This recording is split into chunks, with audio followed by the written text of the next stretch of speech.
स्वागत है स्टूडेंट्स आपका हमारे चैनल पर। आज हम करेंगे कक्षा 6 का वार्षिक परीक्षा प्रश्न पत्र। सब्जेक्ट है विज्ञान। कक्षा 6 में एनुअल एग्ज़ाम का प्रश्न पत्र है आपका, जो आपके एनुअल एग्ज़ाम होने वाले हैं उसमें साइंस विज्ञान का पूरा हल करेंगे हम, जो कि 70 मार्क्स का आने वाला है। देखिए प्रश्न नंबर 1 से स्टार्ट करते हैं और इसके साथ ही हम आपको बता दें कि हमारे चैनल पर अन्य विषयों के आपके वार्षिक परीक्षा के प्रश्न पत्र हल करके डाल दिए गए हैं। अगर आप नहीं देखें जरूर देखें। वह जानवर दूसरे जानवरों को खाते हैं कहलाते हैं मांसभक्षी या फिर मांसाहारी। निम्न में से कार्बोहाइड्रेट के स्रोत कौन से हैं? उपयुक्त सभी में है, उपयुक्त सभी डी उत्तर हो जाएगा। अगला, पटसन तंतुओं को तने से कैसे अलग किया जाता है? तने को जल में गलाकर हाथों द्वारा, सी हो जाएगा। अगला देखिए, निम्न में से कौन सा परिवर्तन उत्क्रमित किया जा सकता है? गीले कपड़े का सूखना। अगला है, शाख पौधा कैसा होता है जिसकी लंबाई आपसे कम होती है? ए हो जाएगा उत्तर। वायु किसका मिश्रण है? वायु गैसों का मिश्रण है, ए हो जाएगा। जल को गैस अवस्था में कैसे बदला जा सकता है गर्म करने पर? ए हो जाएगा। अगला, अपारदर्शी वस्तुएं कौन सी होती हैं? उपयुक्त सभी हो जाएंगी, लकड़ी प्लास्टिक और रबर सभी अपारदर्शी हैं। 1 मीटर कितने सेंटीमीटर होते हैं? 100 सेंटीमीटर होता है, पहला उत्तर सही हो जाएगा। 10वां, शरीर में गति कौन कौन करता है? मनुष्य, पशु पक्षी जानवर सभी करते हैं, सभी सजीव हैं। जो सजीव होते हैं वे, उनके शरीर में गति होती है। अगला देखिए, दिए गए शब्दों से रिक्त स्थान की पूर्ति करनी है। बाघ कैसा है? एक मांसाहारी है, तो मांसाहारी उत्तर होगा। अगला देखिए, हिरन केवल पादप खाता है इसलिए इसे क्या कहते हैं? शाकाहारी कहते हैं। तोता केवल कैसे उत्पाद खाता है? पादप उत्पाद खाता है। चौथा, जो दूध हम पीते हैं वह प्राय गाय भैंस बकरी से प्राप्त होता है इसलिए यह तंतु उत्पाद है। अगला रिक्त स्थान में देखिए क्या है। पहला है, विटामिन डी के अभाव से क्या होता है? रिकेट्स रोग होता है। अगला, किसकी कमी से बेरी नामक रोग होता है? विटामिन बी की कमी से। विटामिन सी के अभाव से स्कर्वी हो जाता है और हमारे भोजन में विटामिन ए के अभाव से रतौंधी होता है। तो ये था। अब हमें सत्य असत्य बताना है। दूध और जल के मिश्रण को निस्यंदन द्वारा पृथक किया जा सकता है, असत्य है, गलत है। नमक तथा चीनी के मिश्रण को निष्पावन द्वारा पृथक किया जा सकता है, असत्य है। चाय की पत्तियों को चाय से पृथक्करण द्वारा निस्यंदन किया जा सकता है, बिल्कुल सही है। और अनाज और भूसे को पृथक्करण की निस्तारण प्रक्रम द्वारा किया जा सकता है, बिल्कुल गलत है। तो एक सही है, बाकी 3 गलत हैं। अगला देखिए, रिक्त स्थान की पूर्ति करनी है। 1 मीटर में कितने सेंटीमीटर? 100 सेंटीमीटर। 5 किलोमीटर में 5000 मीटर। झूले पर किसी बच्चे की गति आवर्ती में होती है, क्योंकि ऊपर जाता है फिर नीचे आता है, उसको आवर्ती कहते हैं। किसी सिलाई मशीन की सुई की गति कैसी होती है? आवर्तनशील होती है। अब देखिए, रिक्त स्थान की पूर्ति करनी है। जल को वाष्प में परिवर्तित करने के प्रक्रम को वाष्पन कहते हैं। जल वाष्प को जल में परिवर्तन करने के प्रक्रम को संघनन कहते हैं। 1 वर्ष या उससे अधिक समय तक वर्षा न होने पर उस क्षेत्र में सूखा आ जाता है या सूखा लाता है। अत्यधिक वर्षा से क्या होता है? बाढ़ आती है। अब देखिए, कॉलम ए को कॉलम बी से मिलाना है।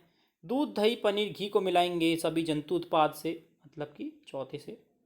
पालक फूल गोभी गाजर को मिलाएंगे सब्जियों से। शेर भाग को मिलाएंगे दूसरे जंतुओं को खाते हैं। शाकाहारी पादप उत्पाद या पादप खाते हैं। 2 ऐसे खाद्य पदार्थों के नाम लिखने हैं जिनमें निम्न पोषक प्रचुर मात्रा में होते हैं। वसा, वसा क्या लिखेंगे? मूंगफली के बीज, तिल, तेल, दूध, मांस, घी। मंड किस में होता है? गेहूं, बाजरा, चावल, शकरकंद, आलू, गन्ना, खरबूजा, आम। इनमें से आपको 2 लिखने हैं, कोई भी। आहारी रेशें, साबुत अनाज, ताजे फल सब्जियां, आलू, दाल। प्रोटीन, मटर, चना, मूंग, सेम, सोयाबीन, पनीर। 5 क्रियाकल्पों की सूची बनाइए जो वायु में उपस्थिति के कारण संभव हैं। पवन की चक्की चलना, मौसमी मुर्गा की परिक्रमा, फिरकी की परिक्रमा, तूफान, बवंडर या पतंग का उड़ना। प्रश्न नंबर 19 देखिए, राधा के घर तथा उसके स्कूल के बीच की दूरी कितनी है? 3250 मीटर। इस दूरी को किलोमीटर में व्यक्त करना है, तो बट्टे 1000 कर दीजिए। कितना आ जाएगा? 3.250 किलोमीटर। अगला देखिए, पौधे में तने का क्या कार्य है? पौधे में तने के निम्न कार्य है। तना पानी और खनिजों से जड़ों से पत्तियों तक अवशोषित करता है। तना पत्तियों को समर्थन देता है। कुछ तने भोजन को इकट्ठा करते हैं और कुछ तने प्रजनन में भी कार्य करते हैं। प्रश्न नंबर 21 देखिए, दिशा निर्धारण में कंपास किस प्रकार से उपयोगी है या प्रयोग में आता है? दिशाओं को खोजने के लिए चुंबकीय कंपास को स्वतंत्र रूप से चुंबकीय पदार्थों से दूर रखा जाता है। चुंबकीय सुई उत्तर दक्षिण दिशा में टिकी होती है। जिस दिशा में कंपास बिंदुओं की उत्तरी पोल और उत्तरी दिशा में होता है और इसकी विपरीत दिशा को दक्षिण दिशा कहा जाता है। कंपास के पैमाने पर दिशाएं चिन्हित होती हैं और चुंबकीय सुई की दिशा देखने के लिए बाहर पाया जा सकता है। प्रश्न नंबर 22 है, रेत और जल के मिश्रण से आप क्या रेत और जल को पृथक कैसे करेंगे? रेत और जल के धूल के कणों के मिश्रण को बर्तन के तल में भारी कणों के बसने को अपसादन कहा जाता है। जब धूल के साथ पानी को हटा दिया जाता है तो प्रक्रिया को विघटन कहा जाता है और इस विधि का उपयोग कर हम रेत और पानी को अलग करने के लिए किया जाता है। बादल कैसे बनते हैं? समुद्र, झील, तालाब, नदियाँ और पानी सूरज की गर्मी से वाष्प बनकर ऊपर उठता है। इस भाप से बादल बनते हैं। जो बादल ठंडी हवा से टकराते हैं तो इनमें रहने वाले वाष्प के कण पानी में बदल जाते हैं और ठीक जैसे कमरे की हवा में रहने वाली वाष्प फ्रीज से निकलकर ठंडे के कैन से टकराकर पानी की बूंद में बदल जाती है। जैसे कि आप ठंडी बोतल को देखेंगे, कमरे में रखोगे आप तो उसके चारों तरफ पानी की बूंद जम जाती हैं, उसी प्रकार से। प्रश्न नंबर 24 है, दिशा निर्धारण में कंपास किस प्रकार उपयोगी होता है? ये प्रश्न रिपीट हो चुका है तो हमें इसको नहीं करना है।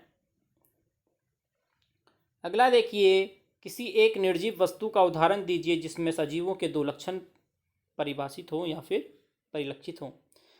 बस और कार कुत्ते और घोड़े की तरह एक स्थान से दूसरे स्थान पर जाते हैं, लेकिन फिर भी वे जीवित स्थानों को मिटा देते हैं। कार और बस निर्जीव हैं।